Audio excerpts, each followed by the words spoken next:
కాకినాడ జిల్లా పెద్దాపురం మండలం వడ్లమూరు గ్రామ పంచాయతీలో ప్రజావేదిక కార్యక్రమాన్ని నిర్వహించారు.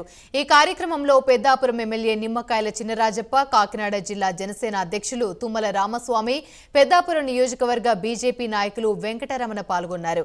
రాష్ట్రంలో ఎన్డీఏ ప్రభుత్వం ఏర్పడి 100 రోజులు పూర్తయిన సందర్భంగా గ్రామాల్లో ప్రజావేదిక నిర్వహిస్తున్నట్లుగా ఎమ్మెల్యే చినరాజప్ప తెలిపారు. పరదలు కట్టేయాలి, ఇవన్నీ చేసి కూడా ఇవన్నీ పిచ్చిపోయి చేసేవాడు. ఇప్పుడు ఏం అక్కలు జనంలోకి వెళ్తున్నాడో, అమ్మాయి ఏం మీ సమస్య ఏంటని అడుగుతున్నాడో, మీ సమస్య పరిష్కారం చేస్తున్నాడో, అలాగే ఇలా ఏ సమస్యలు ఉన్నా సమస్యలు పరిష్కారం చేయాలని ఆదేశాలు ఇచ్చాడు. నేను చంద్రబాబు నాయుడు గారు మీటింగ్ పెట్టాడు మాకు.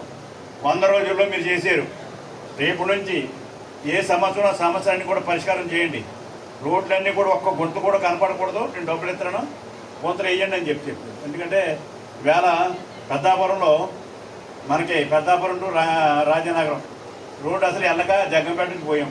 ఇప్పుడు ఆ రోడ్ స్టార్ట్ చేయించాడు, 100 రోజులైనా స్టార్ట్ చేయించాడు.